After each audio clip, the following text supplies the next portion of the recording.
Hey there. Last time we talked about how to kickstart your opinions with confidence.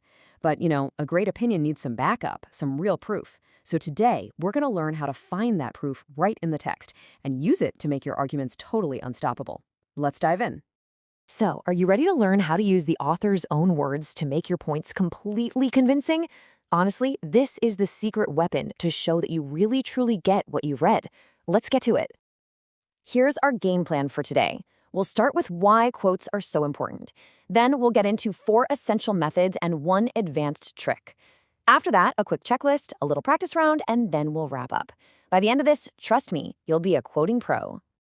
First things first, let's tackle the big question. Why should you even bother with quotations? Well, it all boils down to one single thing: proving your point with solid, undeniable evidence. So what exactly is a quotation? It's simply when you borrow the writer's exact words and pop them inside quotation marks.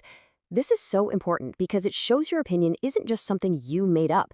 It's based on what the text actually says. This is your proof. Take a look at this. Let's say your opinion is Alex is brave. Okay, cool. But the proof? The author literally wrote, he stepped into the storm without fear. See how that perfectly connects your idea right back to the source? That's what gives your argument its power. All right, let's get into the how-to. We're going to break down 4 core methods for using quotations. Think of these as the absolute essential tools for your writing toolkit. First up is the one you'll probably use the most, the direct quotation. And it's exactly what it sounds like. You're just using the author's words, plain and simple. And here's what it looks like in action. You can introduce it with a simple phrase like, the narrator says, and then boom, you drop in the exact words from the text. It's clean, it's clear, and it gets right to the point. Now we've got to talk about punctuation because getting this right is super important. Just remember these 3 little rules. Quotation marks always hug the author's exact words. You'll need a comma right before the quote, and the period at the end always goes inside the final quotation mark. Get this right and your writing will look so much sharper. Okay, method number 2 is a little more elegant. It's called the embedded quotation.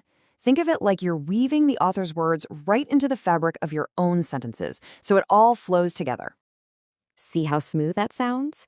The quote, brave and fearless, just fits right in there. No awkward pause, no comma needed. This is a really fantastic way to make your writing sound more sophisticated and natural. Method 3 is all about using what we call reporting verbs. So instead of saying says over and over again, you can use stronger, more specific verbs that make your writing sound way more analytical and formal.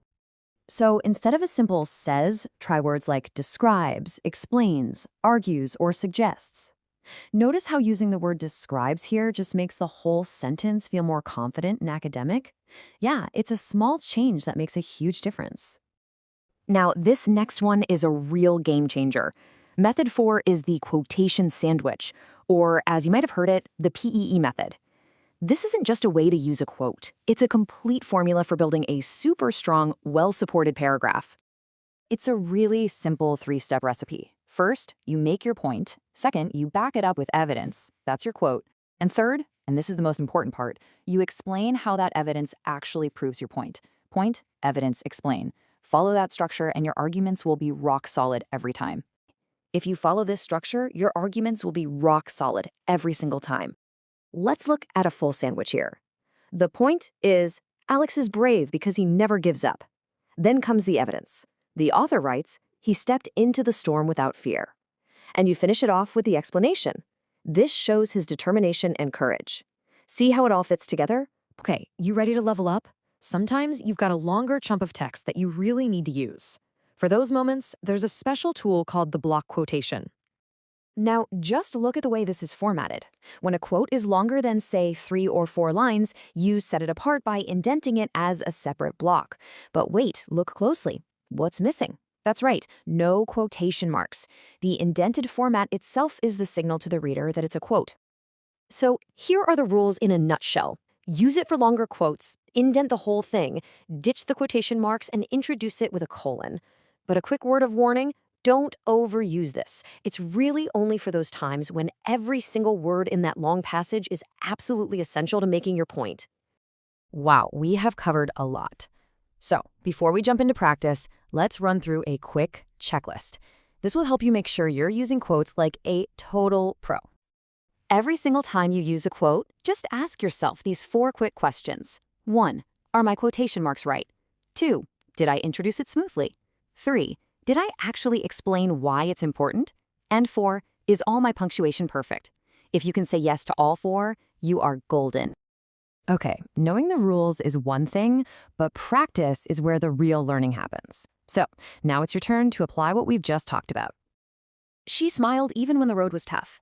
Just take a second and think about that. What does that line tell you about this person's character? All right, here's your mission. I want you to complete this sentence. I think she is hopeful because. Your job is to use that quote we just saw and try out one of the methods we've discussed. Go ahead and pause this explainer right now and write down your sentence. Give it a shot. Awesome job with that practice. Let's do a super quick recap of the main idea and talk about where we go from here. So, what's the big takeaway from all this? It's that quotations give your writing real power. They're your evidence, your proof, the thing that makes your opinion authentic. So here's my challenge to you. Try to use one of these methods in the very next paragraph you write. You did a fantastic job today. Seriously, if you want to keep leveling up your writing skills, make sure you subscribe to Nestlingua for more tips just like this. Thanks so much for tuning in and happy writing.